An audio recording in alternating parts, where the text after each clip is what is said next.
نہ بنائے بلکہ اللہ عمل کی توفیق بخشے۔ آمین۔ آج کی رات اسلامی کیلنڈر میں بہت اہمیت کی حامل ہے۔ 15ویں شعبان کی رات، جسے ہم اور آپ شب برات کہتے ہیں۔ شب برات کا مطلب ہوتا ہے چھٹکارے کی رات، یعنی جہنم سے آزادی کی رات۔ حضور نبی اکرم صلی اللہ علیہ وسلم نے نشاندہی فرمائی کہ اس رات میں ایک قبیلہ تھا جو بکریاں پالتا تھا۔ اس قبیلے کی مثال دیتے ہوئے حضور نے ارشاد فرمایا کہ قبیلہ بنو کلب کی بکریوں کے بالوں کے برابر اللہ رب العزت اس ایک رات میں بندوں کی مغفرت فرماتا ہے، لیکن اس کے لیے شرطیں ہیں۔ اس طرح کی جتنی بھی فضیلتیں ہیں وہ فضیلتیں کنڈیشنل ہوتی ہیں۔ کنڈیشنل کا مطلب فضیلتیں حاصل ہوں گی ان کو جن کے سر پر فرض قضا نہیں ہے، جنہوں نے حرام کام نہیں کیے ہیں، جو نیکیاں کرتے رہے ہیں، جن کے دل صاف ستھرے ہیں، جو اپنے آخرت کی فکر کرتے ہیں۔ ورنہ ہم اور آپ سب دیکھتے ہیں کہ ہم نے بہت سارے رمضان گزارے ہیں۔ رمضان کی تو اتنی بڑی فضیلت ہے کہ اللہ نے اسپیشلی قرآن پاک میں اس کا ذکر کیا، اور حدیث پاک میں یہاں تک فرمایا گیا کہ روزہ میرے لیے ہے اور روزے کا بدلہ میں ہوں۔ اگر رمضان کسی کا دل نہ بدل سکے، رمضان سے تبدیلی نہ پیدا ہو، تو اس کا مطلب یہ ہے کہ ہمیں یہ جائزہ لینے کی ضرورت ہے کہ دل کتنا کالا ہو چکا ہے کہ پگھلتا نہیں۔ ایک مثال سے سمجھے، کوئی مہنگی شادی ہے، 50 طرح کی ڈش رکھی ہوئی ہیں۔ یہ آنکھوں کا عیش ہے، آنکھوں کا دھوکہ ہے کہ وہ دیکھ دیکھ کے خوش ہوتی رہے۔ سپوز کیجئے کہ آپ کو ڈاکٹر نے منع کر رکھا ہے اور وہ 50 طرح کی ڈشز ایسی ہیں، کسی میں آئل زیادہ ملا ہوا ہے، کوئی میٹھی چیز ہے، کوئی زیادہ نمکین ہے، یعنی آپ کو ڈاکٹر نے جن چیزوں کا پرہیز بتا رکھا ہے وہاں پر ڈش تو 50 طرح کی موجود ہیں، لیکن آپ کو پرہیز ہے۔ تو اگر آپ بڑے خوش ہوتے ہیں تو یہ سنہرے دھوکے سے زیادہ کچھ نہیں۔ یعنی وہ بے شک قیمتی چیزیں ہیں، ہمارے منہ کو تھوڑی دیر کے لیے وہ ٹیسٹی بنا سکتی ہیں، لیکن ہمیں ذاتی طور پر ان سے کوئی فائدہ اس لیے نہیں حاصل ہو پا رہا ہے کہ ہمارا جسم اب اس لائق نہیں رہا کہ ان غذاؤں کو ہضم کر سکے۔ بلا تمثیل رمضان کی بہاریں ہوں، شب برات ہو، شب قدر ہو، جمعہ کی راتیں ہوں، کوئی بھی پاکیزہ دن ہو، کوئی بھی پاکیزہ ساعت ہو، فائدہ ملتا ہے انہی کو جن کے دلوں میں پرہیزگاری ہے۔ اور یہاں تک بات ہے کہ اللہ کا کلام جو ہدایت ہی کے لیے نازل ہوا، اس سے ہدایت ضرور ملتی ہے، لیکن کن لوگوں کو؟ ھدی للمتقین۔ ہدایت انہی کو ملتی ہے جن کے دل پہلے سے پرہیزگار ہیں۔ وما یضل بہ الا الفاسقین۔ اگر دل گناہ گار ہے تو ہو سکتا ہے بندہ قرآن پڑھے اور گمراہی کا شکار ہو۔ پتہ چلا شب برات سے فائدہ ملتا ہے، لیکن انہی لوگوں کو جنہیں اس بات کا احساس ہے کہ ہم گناہ گار ہیں۔ اگر کسی قوم کو یا کسی دل کو اس بات سے کوئی فرق نہیں پڑتا کہ میں کتنا گناہ گار ہوں، گناہ کیا ہے، عذاب کیا ہے، ثواب کیا ہے، تو مجھے معاف کیجئے گا کہ رمضان کی بہاریں ہوں یا شب برات ہو یا کوئی اور پاکیزہ گھڑی ہو، ایسے دلوں کو ایسے پاکیزہ لمحات سے فائدہ نہیں ملتا۔ اور اس کی پریکٹیکل مثال دیکھنا چاہیں تو ہم اور اپنی زندگی کی مثالیں دیکھ لیں۔ کتنی رمضانیں ہم نے گزاری، کتنی شبائے برات اب تک آئیں گئیں، ہمارے اندر کیا تبدیلی پیدا ہوئی؟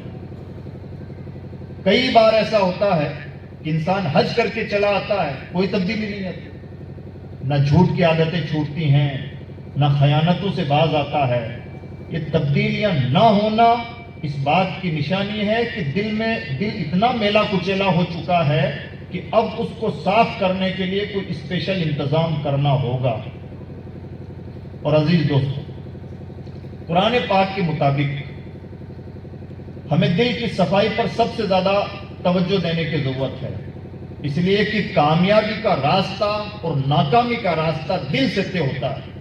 اللہ نے ارشاد فرمایا قد افلح من زکاہا وقد خاب من دساہا، وہ انسان کامیاب ہے جس نے اپنے نفس کا تزکیہ کر لیا، اور وہ انسان فیل ہے۔ اتنا کہنا کافی تھا کہ کامیاب وہ ہے جس نے اپنے نفس کا تزکیہ کر لیا، آگے کہنے کی ضرورت نہیں تھی کہ ناکام کون ہے، لیکن اسپیشلی اللہ رب العزت نے ذکر فرمایا ناکام ہے وہ انسان جس کا نفس اسے روند ڈالے۔ مطلب وہی کرتا ہے بندہ جو اس کے جی میں آئے۔ اجی آج دل میں خواہش پیدا ہوئی کہ ذرا سا مہنگا کھانا کھا لیں، اچھے ریسٹورنٹ میں چلے گئے، دل میں آیا کہ ذرا سو لیں، نماز بعد میں پڑھ لیں گے تو سو گئے، دل میں آیا کہ اس وقت وضو کرنا بڑا بھاری ہے اس لیے نماز چھوڑ دی۔ یہ جو بہانے ہیں، بہانہ چاہے کچھ بھی ہو، وہ بہانے جہنم کا راستہ ہو سکتے ہیں اگر دل صاف نہیں ہے۔ اور کامیاب کون ہے؟ دوسرے موقع پر اللہ نے ارشاد فرمایا قد افلح من تزکا، فائنل کامیاب شخص وہ ہے جس نے اپنے من کی صفائی کر لی۔ لفظ کون سا استعمال کیا؟ قد افلح۔ یا علماء تشریح فرما ہے عربی زبان میں دو بڑے باریک الفاظ استعمال ہوتے ہیں کامیابی کے لیے۔ ایک دوسرا لفظ ہے فوز، کامیابی کے لیے استعمال قرآن پاک میں بھی ہوا ہے۔ فلاح کا لفظ بھی کامیابی کے لیے اور فوز کا لفظ بھی کامیابی کے لیے ہے، لیکن فوز کا لفظ استعمال کیا جاتا ہے مطلقاً کامیابی کے لیے، اور فلاح کا لفظ استعمال کیا جاتا ہے اس کامیابی کے لیے جو فائنل کامیابی ہو، یعنی ایسی کامیابی کہ اب اس کے بعد میں ناکام ہونے کا چانس ہی ختم ہو جائے۔ سپوز کیجئے کوئی بچہ ہے جو یو پی ایس سی کی تیاری کر رہا ہے اور وہ U P S C qualify کر لے، اب وہ کہیں کلیکٹر بنے گا یا کوئی بڑا افسر بنے گا جو یو پی ایس سی کے رینک کے برابر کا کوئی افسر شاہی ہو تو اس فیلڈ میں وہ جائے گا، تو یو پی ایس سی کو بھی وہ کوالیفائی کر لے، یہ ہے فائنل کامیابی۔ لیکن یو پی ایس سی کو کوالیفائی کرنے تک اس نے کبھی 8 بھی کوالیفائی کیا ہے، کبھی 10th میں گیا تھا، کبھی 12th میں گیا تھا، گریجویشن کیا ہے، کسی نے ماسٹر کیا ہے، تو یہ تمام ڈگریاں بھی تو اس نے حاصل کی ہیں، ہر موڑ پر وہ کامیاب ہوا ہے۔ لیکن ٹارگیٹ سے پہلے جتنی کامیابیاں تھیں وہ فائنل کامیابیاں نہیں تھیں۔ فائنل کامیابی تو وہ ہے جو اس نے زندگی کا ٹارگیٹ بنا رکھا ہے، اور فائنل کامیابی وہ ہوتی ہے جس کے بعد میں ناکامی کا چانس ختم ہو جائے۔ بچہ جب 8 کلاس میں پاس ہوا تو اس بات کی گنجائش تھی کہ 9th میں فیل ہو جائے، 9th میں پاس ہوا تو گنجائش تھی کہ 10th میں فیل ہو جائے، 10th میں پاس ہوا تو آگے فیل ہونے کے چانسز تھے۔ لیکن جب فائنل ٹارگیٹ تک پہنچ گیا اور اب اس کے آگے ایگزام بھی نہیں ہے تو ناکامی کا چانس وہاں ختم ہو جاتا ہے۔ اس کامیابی کو، چوٹی کی کامیابی کو، آخری کامیابی کو فلاح کہا جاتا ہے۔ قرآن کے الفاظ کا مطلب کیا ہوا؟ قد افلح من تزکا، فائنل کامیاب ہے وہ شخص جس نے اپنے من کی صفائی کر لی۔ نماز پڑھنا اچھی بات ہے، کامیابی ہو سکتا ہے، فائنل کامیابی کی ضمانت نہیں ہے۔ روزہ رکھنا فرض ہے، انسانیت کی معراج ہے، حج کرنا، زکوٰۃ دینا، صدقہ و خیرات، اچھے اخلاق، تمام چیزیں اچھی ہیں، لیکن فائنل کامیابی کا سبب بن جائے کوئی ضمانت نہیں ہے۔ اللہ رب العزت کے قرآن کے مطابق فائنل کامیابی کی ضمانت ہے دل کی صفائی۔ اگر دل صاف ستھرا ہے تو یہ فائنل کامیابی ہے۔ اور فائنل کامیابی کیوں ہے؟ اس لیے کہ نبی یہی کام کرنے کے لیے دنیا میں تشریف لائے تھے۔ یزکیہم، نبی دنیا میں اس لیے تشریف لائے تھے تاکہ دلوں کی صفائی ستھرائی کر دیں، اور نبی نے دل ایسے صاف کیے کہ ایمان کی حالت میں نبی نے جس چہرے پر نظر ڈال دی یا کسی چہرے نے نبی کی زیارت کر لی تو اس کا دل اتنا صاف ستھرا ہو جاتا ہے کہ اپنے زمانے کا کوئی غوث اعظم، قطب، بدل، وطب، ان کے مرتبے تک پہنچنا تو دور کی بات ہے۔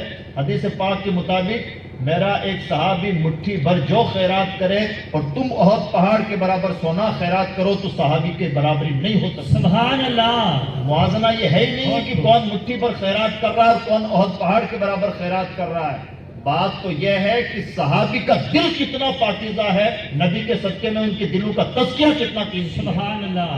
اور حدیث پاک کے مطابق دوسری ایک حدیث پاک میں فرمایا گیا، حضرت ابوبکر صدیق کے لیے اسپیشلی فرمایا گیا، اگر دنیا کے ایمان کو ایک پلڑے میں رکھا جائے اور ابو بکر کے ایمان کو دوسرے پلڑے میں، لا راجح بہم، تو تمام دنیا کے انسانوں کے ایمان پر ابو بکر کا ایمان بھاری ثابت ہے۔ سبحان اللہ۔ یہ ہے نبی کا تزکیہ، ایسا تزکیہ کیا کہ عبادتوں، ریاضتوں، محنتوں، مشقتوں کے ذریعے سے اپنے زمانے کا کوئی کتنا بھی بڑا غوث و بدل ہو صحابی کے مرتبے تک نہیں پہنچ سکتا۔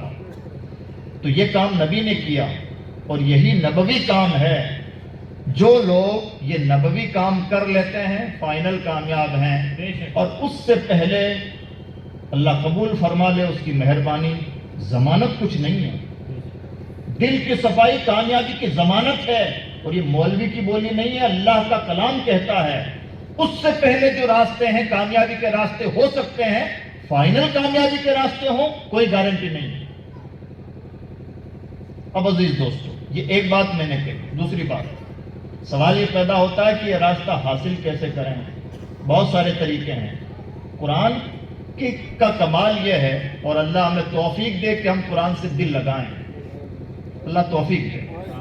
ہم نے اسے جو صرف قرآن خوانی کی کتاب اور دکانوں اور مکانوں میں برکت کی کتاب سمجھ رکھا ہے، اللہ میں عقل دے کہ جو کتاب گمراہی کے دلدل سے اور گناہوں کے دلدل سے نکال کر انگلی پکڑ کر جنت میں پہنچانے کی ضمانت رکھتی ہے، ہم نے اسے صرف رزق میں برکت کا سبب سمجھ رکھا ہے۔ جو کتاب حضرت فاروق اعظم حالت کفر میں سنے تو اللہ رب العزت کتاب کی آیتوں کی تلاوت سننے کی بدولت دل میں ایمان لگ دے، کیا وہ کتاب ہمارے دلوں کا میل دور نہیں کر سکتی؟ بے شک۔ پرابلم یہ ہے کہ اللہ کی کتاب کو ہم نے اتنا سیریس ابھی تک لیا ہی نہیں ہے۔ بے شک۔ ابھی علامہ اقبال کا ذکر ہم نے سنا، مفتی شکیل صاحب کی زبانی۔ اقبال بننے کا کیا راز ہے؟ آپ لوگ اردو والے لوگ ہیں، اردو سمجھتے ہیں، اردو کی نزاکتوں کو سمجھتے ہیں۔ اردو ادب میں بڑے شاعر گزرے۔ شاعری کا پرابلم یہ ہے کہ شاعر صرف ایک آنکھ رکھتا ہے، ایک طرف دیکھتا ہے تو اسی طرف دیکھتا چلا جاتا ہے اور اسی طرف بڑھتا چلا جاتا ہے۔ کوئی صرف درد کی شاعری کرتا ہے، کوئی صرف مایوسی کی شاعری کرتا ہے، کوئی صرف عشق کی شاعری کرتا ہے، کوئی صرف غم کی شاعری کرتا ہے۔ ایک ہی پہلو ہے، کوئی درد بیان کرتا ہے تو صرف درد بیان کرتا ہے۔ اقبال کا امتیاز یہ ہے کہ اقبال ایسا انوکھا شاعر ہے جو اسلامی چشمے کے ساتھ درد بھی بیان کرتا ہے اور درد کی دوا بھی دیتا ہے۔ سبحان اللہ۔ اور یہ اقبال کا کلام کمال نہیں ہے، یہ کمال ہے اللہ کی کتاب کا۔ سبحان اللہ۔ کیوں؟ اقبال نے خود لکھا اپنے خطوط میں کہ میں نے شاعری کو تو صرف اظہار معافی ضمیر کا ذریعہ بنایا ہے، شاعری میرا مقصد حیات نہیں ہے۔ شاعری کا فلسفہ اقبال نے قرآن سے سیکھا، اور قرآن سمجھنے کا فلسفہ اقبال نے اپنے والد شیخ نور محمد صاحب سے سیکھا۔ سبحان اللہ۔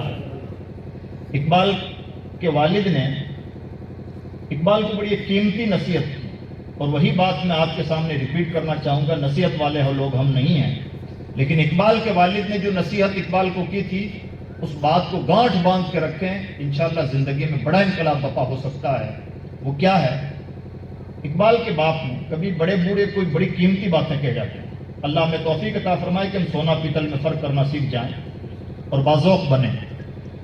اقبال کے والد نے اقبال سے کہا، بیٹا اللہ کی کتاب کی تلاوت اس طرح سے کرنا جیسے یہ کتاب صرف تمہارے لیے نازل ہے۔ کیا بات ہے۔ یہ جملہ وہ ہے جو انسان کو انسان سے اٹھا کے اقبال بناتا ہے، پھر اسے شاعر مشرق بناتا ہے، پھر اسے اسلامی فلسفی بناتا ہے، اسے مفکر اسلام بناتا ہے، اسے مشرق کا ترجمان بناتا ہے، اسے دیار ہند کا رومی بناتا ہے۔ یہ ہے اقبال بننے کا راز۔ اقبال کا اپنا کمال نہیں ہے، کمال یہ ہے کہ اس نے قرآن پاک کے سامنے اپنے آپ کو ویسے ہی پیش کیا جیسے اس کے باپ نے اسے نصیحت کی تھی، قرآن کی تلاوت یوں کریں کہ صرف ہمارے لیے نازل ہوا ہو۔ اور میں پھر عرض کرتا ہوں میرے دوستو، اللہ میں توفیق دے اس کتاب کی عظمت پہچاننے کی۔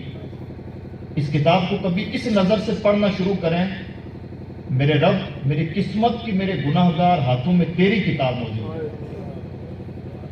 اتنا نوازتی ہے یہ کتاب کہ بندے کا دامن تنگ ہو جاتا ہے۔ ہمیں کسی ولی اللہ کے مزار کی چادر مل جائے تو ہم اسے سر پہ رکھتے ہیں، اور ہم یہ احساس بھول گئے ہیں کہ اللہ کی کتاب ہمارے گنہگار ہاتھوں میں۔